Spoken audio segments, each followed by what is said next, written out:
Hi hello welcome to untold chemistry. ये हमारा रासायनिक आकृति का 6 लेक्चर है। इससे पहले हम 5 लेक्चर अपलोड कर चुके हैं, ठीक है। और इक्विवेलेंट मास का ये सेकंड लेक्चर है। पहले लेक्चर में हम स्टार्टिंग किए थे, वहाँ से बेसिक क्लियर किए थे, आप लोगों के बेस बनाया था। और यहाँ पर क्या करेंगे, एडवांस पढ़ेंगे, ठीक है। इक्विवेलेंट मास का कैसे एडवांस क्वेश्चन कैसे बनते हैं और किस तरीके के कॉन्सेप्ट होते हैं, और जहाँ से हम कल छोड़े थे वहीं से आज स्टार्टिंग करते हैं। टाइम वेस्ट ना करते हुए वीडियो की स्टार्टिंग करते हैं। ये हमारा इक्विवेलेंट मास निकालने का सेकंड पैटर्न है। जब आपसे किसी भी हाइड्राइड या ऑक्साइड या क्लोराइड का तुल्यांकीय द्रव्यमान पूछता है, तो हम क्या करते हैं, उस मेटल के अगर हाइड्राइड का पूछ रहा है तो उस मेटल के तुल्यांकीय द्रव्यमान में हाइड्रोजन का तुल्यांकीय द्रव्यमान ऐड कर देते हैं, तो उस हाइड्राइड का तुल्यांकीय द्रव्यमान निकल आता है। अगर ऑक्साइड का तुल्यांकीय द्रव्यमान पूछ रहा है तो उस मेटल के तुल्यांकीय द्रव्यमान में ऑक्सीजन का तुल्यांकीय द्रव्यमान ऐड कर देते हैं, तो उसका तुल्यांकीय द्रव्यमान निकल आता है। उसी प्रकार से अगर क्लोराइड का तुल्यांकीय द्रव्यमान पूछ रहा है तो क्लोरीन का द्रव्यमान ऐड कर देते हैं, तो क्लोराइड का तुल्यांकीय द्रव्यमान निकल आता है, ठीक है। अब इस कॉन्सेप्ट से रिलेटेड किस टाइप के क्वेश्चंस बनते हैं, अब उन क्वेश्चंस को देखेंगे तो अपने आप कॉन्सेप्ट क्लियर हो जाएगा, ठीक है। चलो चलते हैं।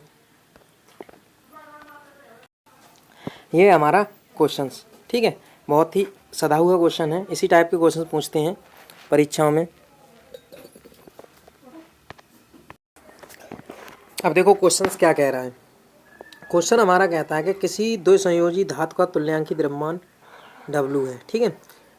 अब तुल्यांकीय द्रव्यमान दे रखा है दो संयोजी का, यानी कि दो संयोजी का मतलब n फैक्टर उसने क्या दे रखा है, सीधा सीधा 2 दे रखा है, ठीक है। अब इसके क्लोराइड का आणविक द्रव्यमान पूछ रहा है, ठीक है।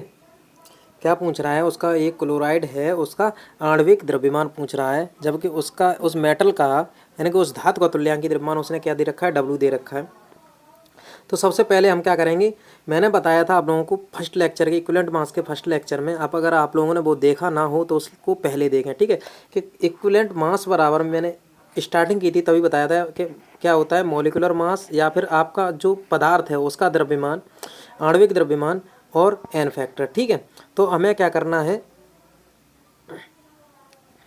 एन फैक्टर दे रखा है, मॉलिक्यूलर मास आपको क्या करना है, फाइंड आउट करना है, क्या निकालना है, इसको तो आपको निकालना ही है, इसको आपको निकालना ही है, आपको ये चाहिए, ठीक है। अब इसे ये क्या दे रखा है, इक्विवेलेंट मास है किसका, क्लोराइड का। ये क्या चाहिए, इक्विवेलेंट मास ऑफ क्लोराइड है, ठीक है। ध्यान रखना टोटल यौगिक का है, तभी हम यौगिक का अणुभार निकाल पाएंगे, ठीक है, ध्यान रखना। अब यहाँ पर दे किसका रहा है, केवल धातु का दे रखा है, ठीक है, दे किसका रखा है, उस धातु का दे रखा है अणुभार, तो ठीक है। चलो अब क्वेश्चन की तरफ चलते हैं।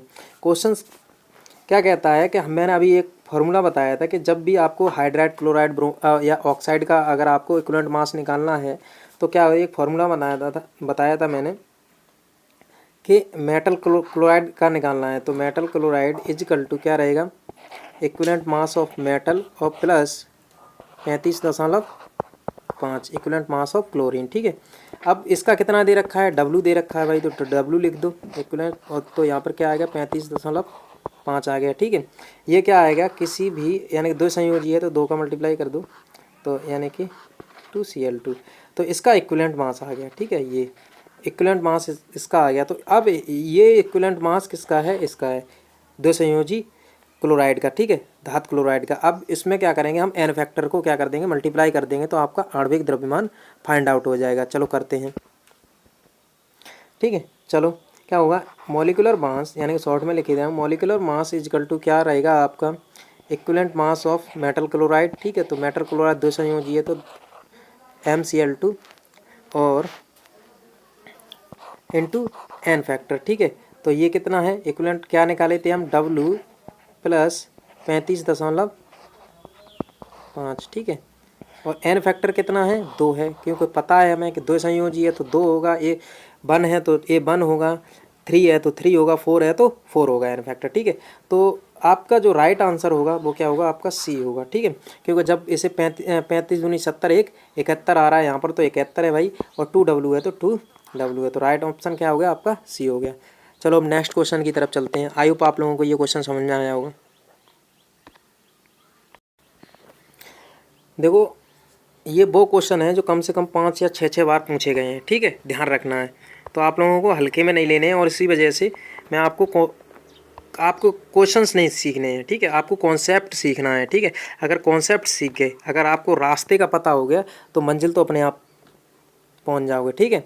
तो आपको रास्ता पता करना है कि कैसे पहुंचना है, ठीक है, तरीका सीखना है, क्वेश्चन तो अपने आप होगा को, ठीक है। क्वेश्चन किस तरीके है, वो बस वैल्यू चेंज करते हैं वहाँ पे और कुछ नहीं करते, घुमाते भी हैं। तो आप लोगों को बस रास्ता, मैंने बोला रास्ता पता है, ठीक है, इमेजिनेशन आता है रास्ते का, तो क्या करेंगे हम, किसी भी मंजिल तक पहुँच सकते हैं। अब नेक्स्ट क्वेश्चन है, वो हमारा क्वेश्चन क्या कह रहा है कि एक धातु है, धातु ऑक्साइड है, उसका तुल्यांकी द्रव्यमान 20 है। धातु ऑक्साइड है, उसका तुल्यांकी द्रव्यमान कितना है, 20 है।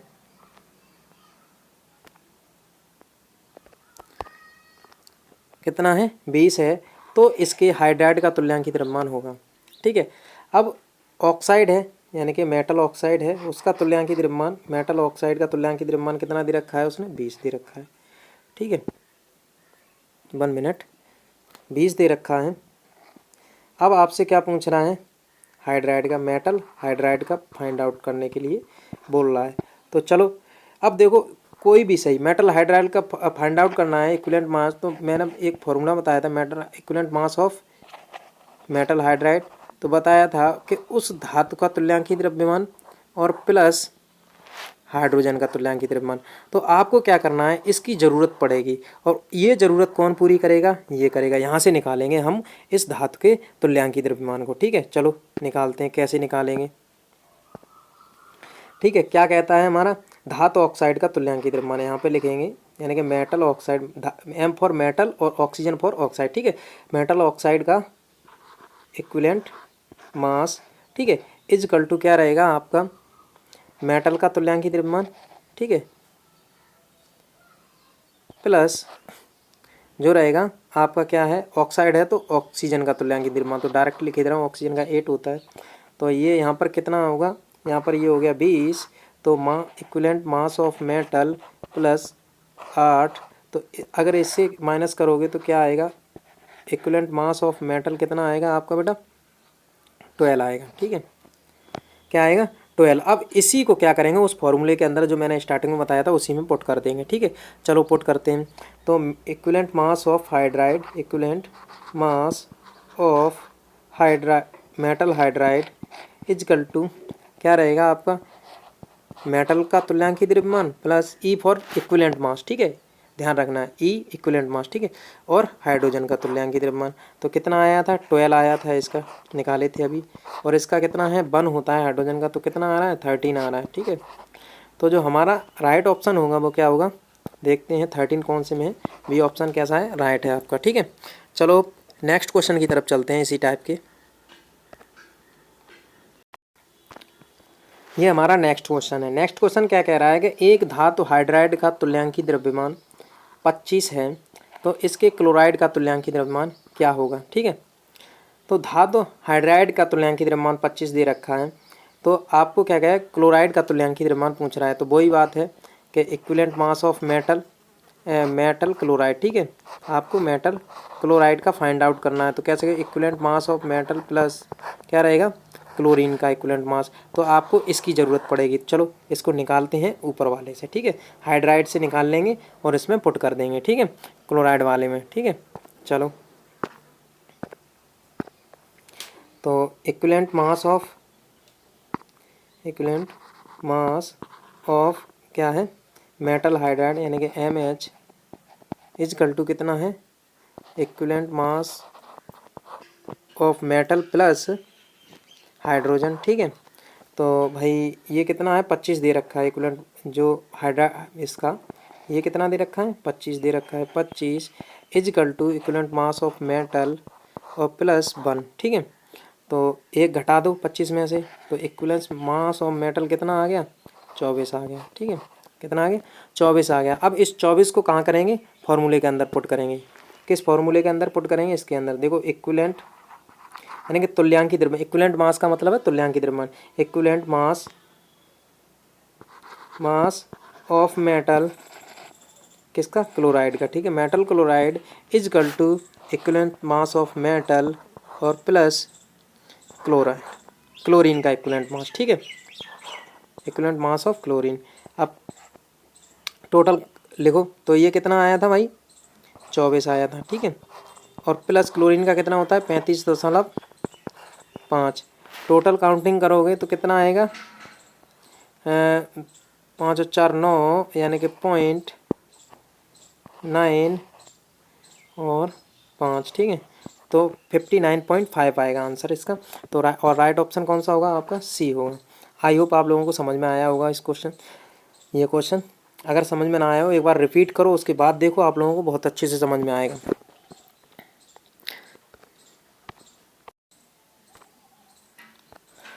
ये हमारा नेक्स्ट मेथड है जो धातुओं के धातु विस्थापन विधि में जो यूज किया जाता है धातुओं के तुल्यांकी द्रव्यमान निकालने में।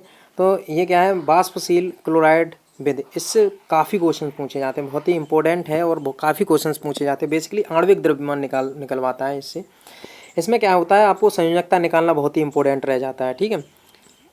फॉर्मूला क्या है, संयोजकता बराबर होता है 2 इंटू क्लोराइड की, क्योंकि जब कोई वाष्प अवस्था में है तो उसकी डेंसिटी, वाष्प घनत्व की जो क्लोराइड है उसकी डेंसिटी, और उसे क्या कर देते हैं धात्विक क्लोराइड का तुल्यांकी द्रव्यमान से डिवाइड कर देते हैं, तो आप उसकी संयोजकता निकल आती है। इससे पहले हम पढ़ चुके हैं, क्या हमने पढ़ा था कि किसी भी क्लोराइड की जो क्लोराइड का तुल्यांकी द्रव्यमान होता है उस मेटल के तुल्यांकी द्रव्यमान और प्लस क्लोरीन के तुल्यांकी द्रव्यमान के बराबर होता है, ठीक है, योग के बराबर होता है। तो उसी को हम क्या कर देंगे, यहाँ पर लिख देंगे। तो संयोजकता हमेशा इससे फाइंड आउट करेंगे, यानी कि संयोजकता बराबर 2 into vapour density of chloride upon equivalent mass of metal plus 35.5। इससे क्या करेंगे, हम एन फैक्टर निकालेंगे। जब आपका एन फैक्टर निकल आएगा, ठीक है, अगर आप यहाँ से एन फैक्टर नहीं निकाल पा रहे हो, तो अगर एन फैक्टर यहाँ से निकल आता है तो क्या करोगे, इक्विवेलेंट मास निकालने के लिए वो सीधा पहला वाला फॉर्मूला जो लेक्चर फर्स्ट में पढ़ाया था, तो मॉलिक्यूलर मास, ठीक है, यहाँ पर जो पदार्थ दिया है उसका आणविक द्रव्यमान और अपॉन एन फैक्टर, तो यहाँ से इक्विवेलेंट मास निकाल पाओगे। अगर आप क्या कर रहे हो, संयोजकता दे रखी है और आपको क्या करना है, ऐसे ही डायरेक्ट निकालना है, तो क्या करोगे, इस फॉर्मूले का इस्तेमाल करेंगे अपने लोग, इसका, ठीक है, इसका भी इस्तेमाल करेंगे। तो क्या करेंगे, तुल्यांकी द्रव्यमान मॉडिफाई, इसी फॉर्मूले को, ऊपर वाले फॉर्मूले को थोड़ा मॉडिफाई किया है और कुछ नहीं किया है। तुल्यांकी द्रव्यमान और is equal to 2 into vapour density upon N factor, ठीक है, एन फैक्टर ध्यान रखना, एन फैक्टर माइनस 35.5, ठीक है। इस फॉर्मूले का इस्तेमाल करना है आपको। अब इससे रिलेटेड, इस कॉन्सेप्ट से रिलेटेड क्वेश्चंस कैसे बनते हैं उनको समझेंगे, ठीक है। चलो चलते हैं क्वेश्चन की तरफ। देखो हमारा क्वेश्चन क्या कह रहा है कि किसी धातु का तुल्यांकी भार 9 है, तुल्यांकी धातु का तुल्यांकी भार है 9, ठीक है, ध्यान रखना है। और इसके क्लोराइड का वाष्प घनत्व यानी कि डी दे रखा है, डेंसिटी दे रखी है, कितनी, वेपर डेंसिटी दे रखी है, उसने क्या दे रखी है, वेपर डेंसिटी दे रखी है, ठीक है, कितनी देखिए 59.25, ठीक है। धातु का अणुभार पूछ रहा है, क्या पूछ रहा है, सॉरी परमाणु भार, यानी कि मास ऑफ ऑटोमिक मास पूछ रहा है, एटीएम पूछ रहा है, ठीक है, आपको फाइंड आउट करना है। चलो फाइंड आउट करते हैं क्वेश्चन की तरफ। बहुत ही अच्छा क्वेश्चन है ये, और इसी टाइप के क्वेश्चंस पूछता है हमेशा एग्जाम के अंदर, ठीक है, ध्यान रखना है, इस क्वेश्चन से ज़्यादा गौर करना। एक बार समझ में ना आए दोबारा वीडियो को रिपीट करो, दोबारा से देखो, ठीक है, लेकिन समझना है, ठीक है। चलो क्वेश्चंस को करते हैं। बहुत ही इजी क्वेश्चन है और लेकिन मेथड पे आधारित है, इस वजह से, ठीक है। चलो करेंगे। उसका तुल्यांकी द्रव्यमान मेटल का कितना दे रखा है, 9 दे रखा है, ठीक है। उसके बाद जो चीज़, दूसरी चीज़ जो दे रखी है उसने, वेपर डेंसिटी दे रखी है क्या, 59.25 दे रखी है, ठीक है। अब आपको फॉर्मूला अप्लाई करना है, ठीक है। सबसे पहले एन फैक्टर फाइंड आउट कर लो, ठीक है, क्योंकि हमें तुल्यांकी द्रव्यमान दे रखा है, ठीक है, धातु का तुल्यांकी द्रव्यमान दे रखा है और इसका परमाणु भार निकालना है। तो इसके परमाणु भार बराबर क्या होता है, क्या बोलते हैं, एन फैक्टर इनटू तुल्यांकी द्रव्यमान, ये होता है ना, तुल्यांकी द्रव्यमान ये होता है। तो ये चीज़ तो हमें दे रखी है, लेकिन हमें ये चीज़ फाइंड आउट करनी है, तभी हम कर पाएंगे। तो इससे पहले मैंने आप लोगों को फॉर्मूला पढ़ाया था, उसी को अप्लाई करेंगे।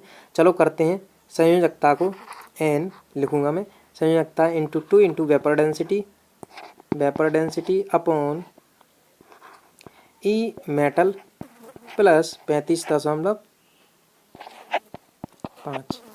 ठीक है।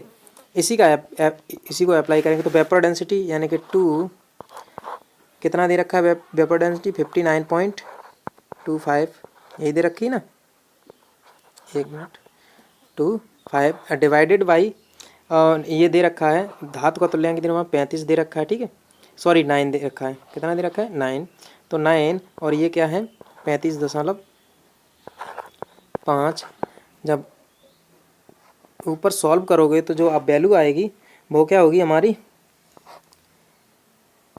118.5 और डिवाइडेड बाई ये कितना होगा 9 5 4 4 44, 44.5 होगा, ठीक है। जब इसको सॉल्व करोगे, चलो काटो, कितनी बार जा रहा है 2 पॉइंट लगाया 6 फिर कटा, ठीक है 66, ठीक है 2.66 आ गया हमारा एन फैक्टर। एन फैक्टर कितना आया हमारा 2.66 आ गया, ये आ गया हमारा एन फैक्टर एन, ठीक है, ध्यान रखना। अब इसको क्या करना है फॉर्मूले में अप्लाई करना है, चलो करते हैं।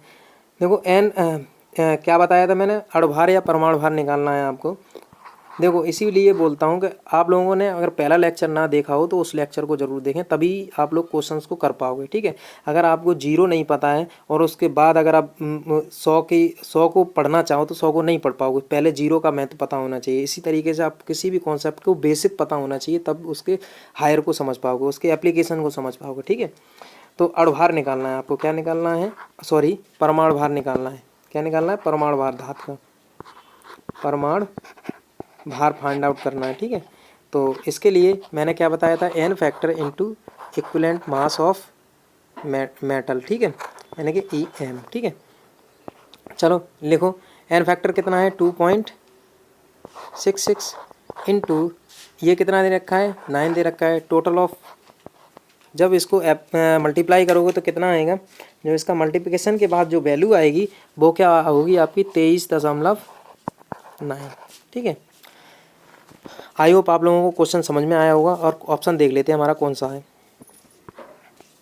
ठीक है 23 ए ऑप्शन आपका राइट होगा। इस तरीके के जो क्वेश्चन हैं वो बहुत ज़्यादा पूछे जाते हैं एग्जाम, कोई भी एग्जाम हो, चाहे आपका नीट का हो, चाहे आईआईटी का हो, और चाहे किसी भी अगर आपको एंट्रेंस एग्जाम है उसमें इस तरीके के क्वेश्चन बहुत ज़्यादा पूछे जाते हैं, क्योंकि बहुत ही अच्छा क्वेश्चन बनता है इससे, ठीक है। चलो नेक्स्ट टॉपिक की तरफ, नेक्स्ट क्वेश्चन की तरफ चलते हैं इससे रिलेटेड। ये हमारा नेक्स्ट क्वेश्चन है। नेक्स्ट क्वेश्चन में क्या दे रखा है, उसने नेक्स्ट क्वेश्चन में पूछा है कि एक धातु क्लोराइड का वाष्प घनत्व 66 है, ठीक है। वाष्प वेपर डेंसिटी कितनी देने की 66 दे रखी है। इसके ऑक्साइड में अब है क्या क्लोराइड, ये बात ध्यान रखना, मेटल क्लोराइड दे रखा है, उसने क्या दिया है मेटल क्लोराइड दे रखा है, यानी कि MCl दे रखा है, ठीक है। उसके ऑक्साइड में जो यानी कि जो मेटल, इसी मेटल का क्लोराइड है, उसी मेटल का क्या है ऑक्साइड है, तो उसके ऑक्साइड में क्या है 53% धातु है, ठीक है। उसके ऑक्साइड में कितना है 53% धातु है, तो धातु का परमाणु भार क्या होगा, ठीक है, धातु का परमाणु भार क्या होगा। बहुत ही अच्छा क्वेश्चन है, ठीक है। चलो हम क्वेश्चंस को करते हैं। देखिए सबसे पहले क्वेश्चंस को जितने अच्छे तरीके से पढ़ोगे उतने अच्छे तरीके से क्वेश्चंस होगा, ठीक है। यहाँ से क्या करेंगे, हम फाइंड आउट कर लेंगे ऑक्सीजन का तुल्यांकी द्रव्यमान, ठीक है, यानी कि जो तुल्यांकी भार है उसको हम क्या करेंगे फाइंड आउट करेंगे, किसके ऑक्सीजन के, ठीक है, कि कितना है इसके अंदर जो मेटल ऑक्साइड है उसके अंदर, ठीक है। क्योंकि तभी हम क्या करेंगे, देखो मैं सीरियल बाय सीरियल क्वेश्चंस कराऊंगा, जिसकी वजह से आप लोगों को ये क्वेश्चंस बिल्कुल क्लियर हो। काफ़ी लंबा क्वेश्चंस जाता है लेकिन काफ़ी मज़ेदार क्वेश्चंस बनता है, ठीक है। थोड़ा हार्ड है लेकिन मज़ेदार है, मज़ा बहुत आएगा इस क्वेश्चन के अंदर। देखो वो क्या कह रहा है कि धातु ऑक्साइड में धातु कितनी है 53% है, तो मैं मान के चल रहा हूँ वो धातु ऑक्साइड है वो कितना है 100 ग्राम है, ठीक है। अगर 100 ग्राम है तो धातु कितनी हो गई 53 ग्राम हो गई, समझ में आ गया। अब जब धातु 53 ग्राम हो गई तो बचा हुआ भाई साहब जो ऑक्सीजन है क्या है मेटल और ऑक्साइड, तो धातु अगर 53 ग्राम हो गई तो ऑक्सीजन बची कितनी 47 बची ना, कितनी बची 47 ग्राम। इतनी चीज़ क्लियर हुई सब लोगों को। जब इतनी चीज़ क्लियर हो गई तो आप लोगों को क्या करना है, मैंने फर्स्ट लेक्चर में एक फार्मूला पढ़ाया था, इसी वजह से बोलता हूँ कि पहले वाला लेक्चर पहले देखो, उसके बाद सेकंड लेक्चर दोगे, और कॉपी और पेन के साथ, ठीक है। जब पहले लेक्चर में मैंने एक फार्मूला पढ़ाया था ऑक्सीजन डिस्प्लेसमेंट मेथड, ठीक है, उसमें मैंने बताया था कि ऑक्सीजन का तुल्यांकी द्रव्यमान अगर भार निकालना है तो क्या निकालना है,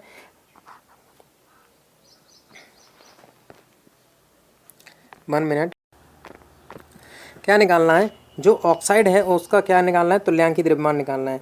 तो तुल्यांकी द्रव्यमान बराबर होगा इक्विवेलेंट मास बराबर में एक फॉर्मूला बताया था।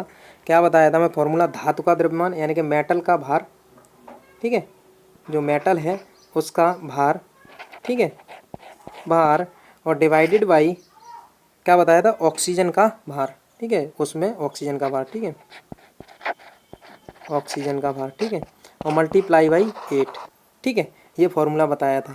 तो इसी को हम क्या करेंगे, रखेंगे यहाँ पर, वैल्यू पुट करेंगे। तो धातु का कितना दे रखा है, 1 मिनट में क्लीन कर ले रहा हूँ। तो इक्विवेलेंट मास निकाल लो, इक्विवेलेंट मास इजकल टू क्या रहेगा आपका, धातु का कितना निकल के आया है, कितना है, 53 ग्राम है भाई। ऑक्सीजन कितनी है, ऑक्सीजन कितनी है, 47 ग्राम है। मल्टीप्लाई करोगे किसका, 8 का, कर लो सॉल्व। तो जब सॉल्व करोगे तो जो वैल्यू आएगी वो कितनी आएगी, 9.02 आएगी, ठीक है। जब 9.02 आ गई तो अब इसको क्या करना है, ये इक्विवेलेंट मास आ गया, ठीक है, 9। अब ये क्या आ गया, जो इक्विवेलेंट मास आ गया ऑक्साइड का, ठीक है, ध्यान रखना ऑक्सीजन का। तो अब आप लोगों को क्या करना है, जो नया फॉर्मूला अभी मैंने पढ़ाया है उसमें क्या करेंगे, इसको अप्लाई करेंगे। देखो संयोजकता को फाइंड आउट कर लो अब, ठीक है, क्या करना है, संयोजकता को फाइंड आउट करना है, ठीक है, इतना समझ में आ गया हो। तो अब क्या करेंगे, संयोजकता को एन फैक्टर बराबर जो हमारा रहेगा वो क्या रहेगा, धातु का भार यानी कि मेटल का धातु का भार नहीं, 2 इंटू वेपर डेंसिटी, ठीक है, डिवाइडेड बाई क्या रहेगा आपका, ई प्लस किसका है, क्लोरीन की बात कर रहा है तो क्लोरीन का, ठीक है, क्लोराइड। और तो कितना है, वेपर डेंसिटी कितनी है, 66 है। तो 66 डिवाइडेड बाई एम कितना निकल के, जो ई एम निकल के आया वो कितना है, 9 निकल के आया है, ठीक है, प्लस जो धातु ऑक्साइड का जो तुल्यांकी द्रव्यमान, धातु ऑक्साइड में धातु का जो तुल्यांकी द्रव्यमान निकल के आया है वो कितना निकल के आया है, 9 निकाला था अभी अपने लोगों ने, और 35.5, ठीक है। जब इसको पूरा मैंने 9.02 आया था निकल के, लेकिन मैं 9 ही रख रहा हूँ, ठीक है, ध्यान रखना, थोड़ी कैलकुलेशन में सहूलियत होगी, ठीक है। तो क्या होगा हमारा, ऊपर चलो सॉल्व करो, तो ये कितना आ रहा है, 132, और ये आ रहा है 44.5, ठीक है। जब इसको टोटल को सॉल्व करोगे तो मेरे आई थिंक्स 2.96 9 और 3, ठीक है, 2.96 होगा, सॉरी 3 नहीं है, 6 बार जाएगा, 2.96 होगा, ठीक है। अप्रोक्सीमेशन में हम इसे 3 लिख सकते हैं ना, हाँ 3। अब हमारा एन फैक्टर आ गया कितना, 3 आ गया, ठीक है। अब एन फैक्टर 3 आ गया तो अब हम क्या करेंगे, परमाणु भार निकाल लेंगे। तो परमाणु भार एटीएम यानी कि atomic mass, ATM is equal to क्या रहेगा आपका,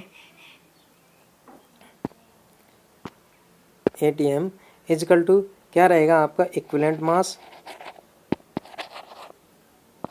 of metal into N factor.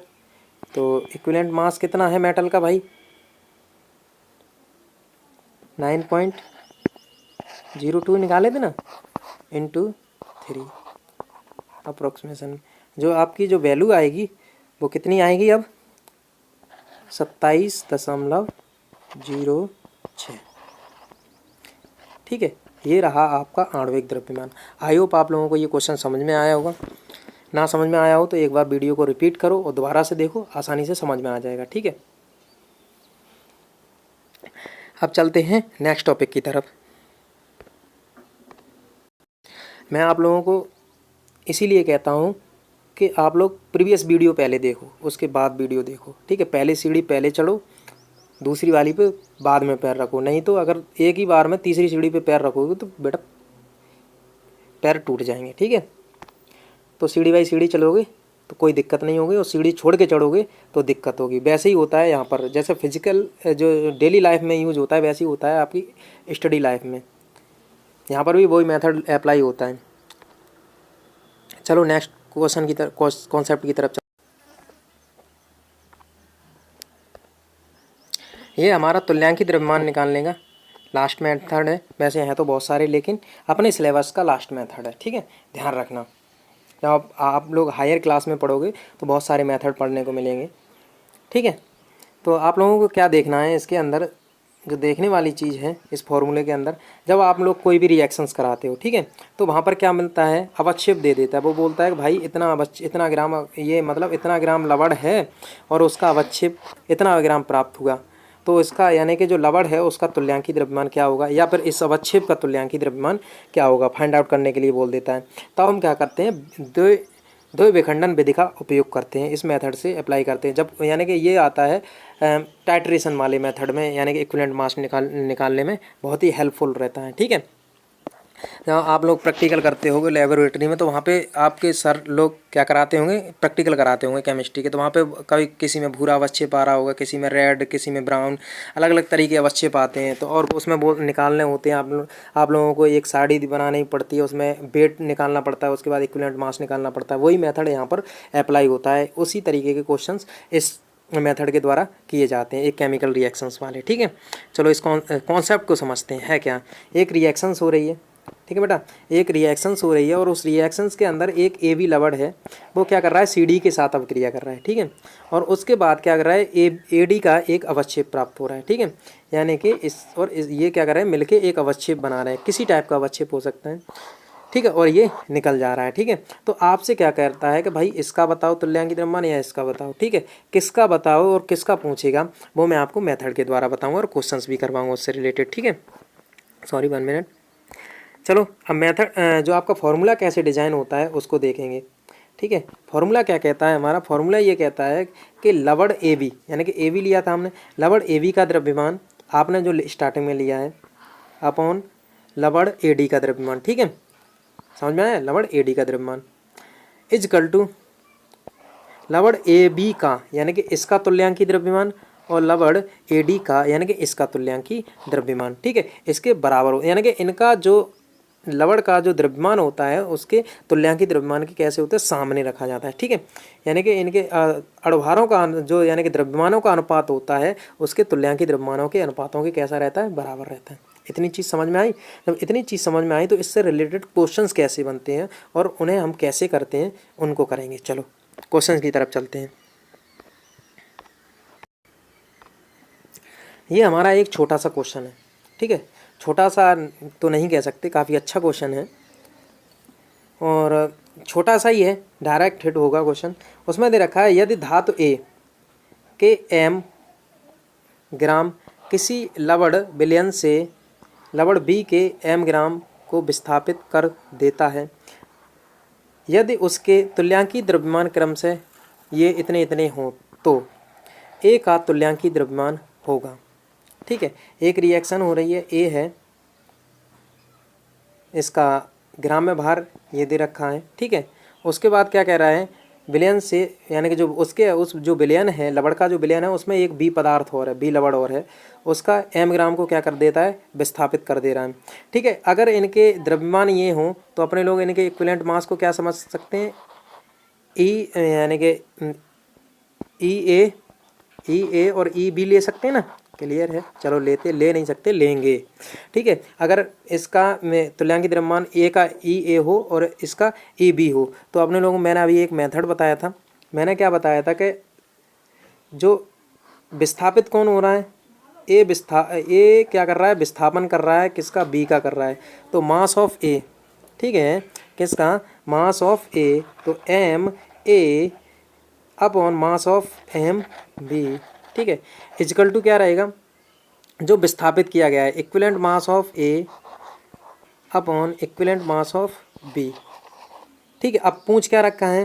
तो ए का तुल्यांकी द्रव्यमान, इसका तुल्यांकी द्रव्यमान पूछ रहा है, तो इसे क्या कर दो, इधर भेज दो, ऑप्शन देख लो कौन सा सही है।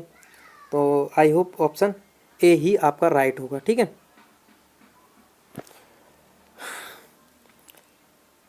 आप लोगों को क्वेश्चन समझ में आया होगा, ठीक है।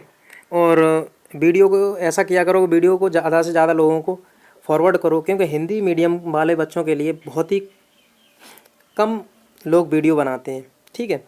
कुछ ही 1-2% लोग हैं जो वीडियो बनाते हैं, और वो भी इतनी मेथड के अकॉर्डिंग नहीं बनाते हैं, मेथड को लेके नहीं बनाते, ठीक है। तो आप जहाँ तक वीडियो को शेयर और कर सकते हो वहाँ तक शेयर करो, लाइक करो, सब्सक्राइब करो चैनल को, जिससे, और बेल आइकन के नोटिफिकेशन को क्या ऑन कर लो, जिससे आप लोगों को जैसे ही मैं वीडियो डालूँ आपको के पास नोटिफिकेशन तुरंत आ जाए, ठीक है। तो जो आपका सही आंसर होगा, ऑप्शन होगा जो सही, वो क्या होगा आपका, ए ऑप्शन होगा, ठीक है। चलो नेक्स्ट क्वेश्चन की तरफ चलते हैं अपने लोग। अब जो हमारा विस्थापन विधि वाला है, द्वि विखंडन वाली जो प्रोसेस है वो क्या करती है, इस टाइप के क्वेश्चंस को करवाती है, ठीक है। ये हमारा नेक्स्ट क्वेश्चन, ठीक है। नेक्स्ट क्वेश्चन में क्या दे रखा है, उसने भाई ने क्वेश्चंस ने बोला है, क्या बोल रहा है क्वेश्चन ये कह रहा है, 1 मिनट। क्वेश्चन कह रहा है कि 1.52 ग्राम धातु के हाइड्रोक्साइड का दहन, ठीक है, दहन करने पर 0.995 ऑक्साइड प्राप्त होता है, ठीक है। तो धातु का तुल्यांकी द्रव्यमान होगा, ठीक है। एक बार क्वेश्चन को दोबारा से देखो और पढ़ो, उसके बाद सॉल्व करते हैं। चलो चलो अपने लोग अब सॉल्व करते हैं।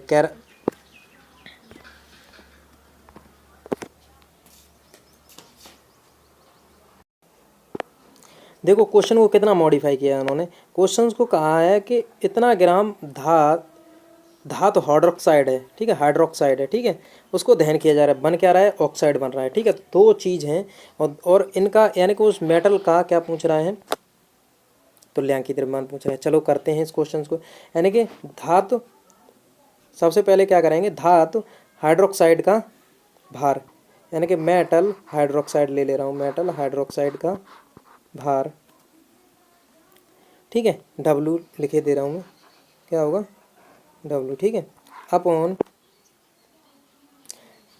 धातु ऑक्साइड का, यानी कि मेटल ऑक्साइड का, ठीक है, W, ठीक है।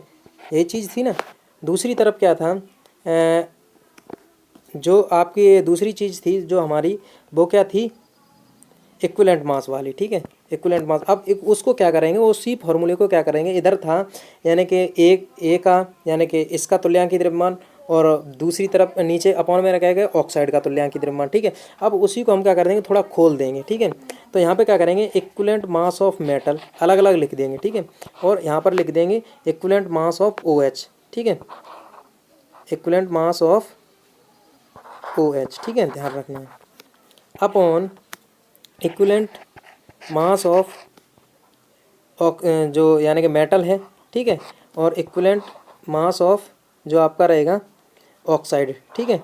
ऑक्साइड पे 2 नेगेटिव होता है और इस पर सिंगल नेगेटिव, तो यानी कि इक्विवेलेंट मास ऑफ हाइड्रोक्साइड और इक्विवेलेंट मास, देखो पॉजिटिव, मैंने उसी को क्या किया, थोड़ा खोल दिया है, ठीक है, अलग अलग करके लिख दिया है, तभी तो हम क्या करेंगे, धातु के निकाल पाएंगे। अब मैं इसको मान लेता हूँ, धातु वाले को मान लेता हूँ X, ठीक है, इसको मान लिया मैंने, क्या मान लिया, X।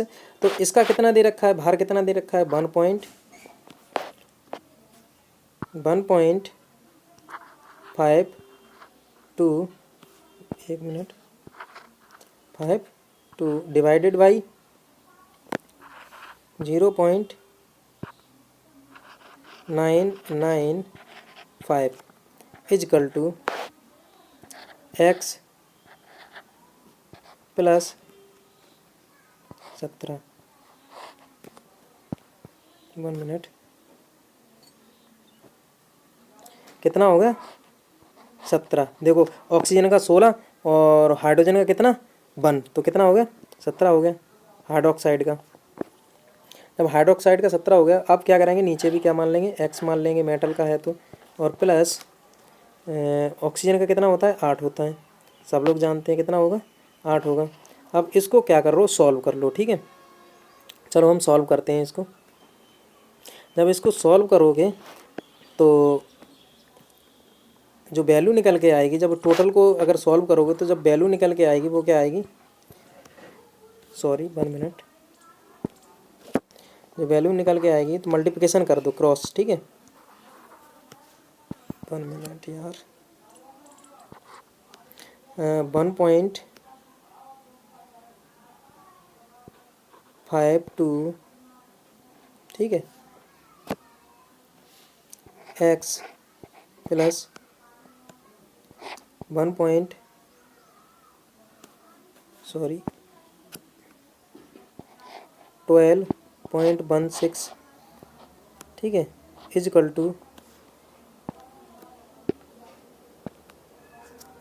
0.995x plus 16.9